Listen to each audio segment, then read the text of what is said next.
গরমে বাইরে বেরোলে তুমিও কি এরকম বলো? তাহলে এই গ্যাজেটগুলি একদম তোমার জন্য।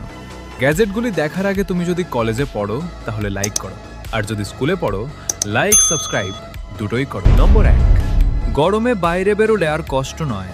এই স্মার্ট গ্যাজেটটিতে প্রথমে জল ভরে নিন, তারপর এক ক্লিকেই পাবেন ঠান্ডা কুলিং মিস্ট, যা গরমের মধ্যে আপনাকে অনেকটা স্বস্তি দেবে।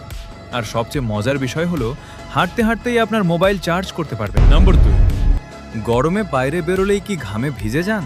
তাহলে এই ছোট্ট গ্যাজেটটি আপনার জন্য। এতটাই কম্প্যাক্ট যে সহজেই জামার ভিতরে বা কোমরে ক্লিপ করে লাগিয়ে রাখা যায়। চালু করলেই এটি আপনার শরীরের দিকে ঠান্ডা বাতাস পাঠাতে শুরু করবে। শেষেরটি দেখার আগে এটার উত্তর যারা যারা দিতে পারবে কমেন্টে জানাও, তাদেরকে একটা গিফট দেওয়া হবে। নম্বর 3, বাইরেও কি আরামে রিলস দেখতে চান? তাহলে মোবাইলের সাথে লাগিয়ে নিন এই ছোট্ট গ্যাজেটটি। এটাকে শুধু আপনার মোবাইলের চার্জিং পোর্টে লাগিয়ে দিন, আর সঙ্গে সঙ্গেই এটি একটি মিনি ফ্যানে পরিণত হবে। আলাদা ব্যাটারি বা চার্জের কোনো ঝামেলা নেই।